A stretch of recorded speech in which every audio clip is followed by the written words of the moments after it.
ગંગાધરને 4 પુત્રો હતા. ચારેયના લગ્ન થયેલા હતા. આજે તમામ ભાઈઓએ તેમના પિતાની સંપત્તિ વેચવા પંચાયત બોલાવી હતી.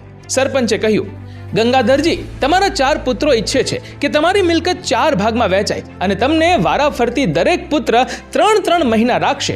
શું તમે તેમની સાથે સહેમત છો? તેમાં વચ્ચે એક પુત્ર બોલ્યો, સાંભળો સરપંચ, આમાં પપ્પાને શું પૂછવાનું?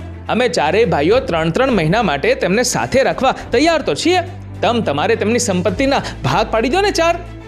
હજુ ચૂપચાપ બેસી રહેલા પિતા ગંગાધરે અચાનક બૂમ પાડી અને કહ્યું, તમે કોણ નિર્ણય લેવા વાળા ભાઈ? નિર્ણય મારો સાંભળો. હું આ 4 છોકરાઓને વારાફરતી 3 મહિના મારા ઘરે રાખીશ અને એ છોકરાઓ તમે તમારા બાકીના મહિના ક્યાં કાઢવા એ તમારી રીતે ગોઠવણ કરી લેજો. આ ઘર મારું છે. તમે કોણ મારા ભાગલા પાડવા વાળા? પિતાનો નિર્ણય સાંભળીને પંચાયત અને 4 છોકરાઓના મોં ખુલ્લા રહી ગયા. આને કહેવાય નિર્ણય. નિર્ણય બાળકો દ્વારા નહીં પણ માતા પિતાએ લેવો જોઈએ. તમારું શું કહેવું છે? કમેન્ટ કરો અને વિડીયોને શેર પણ.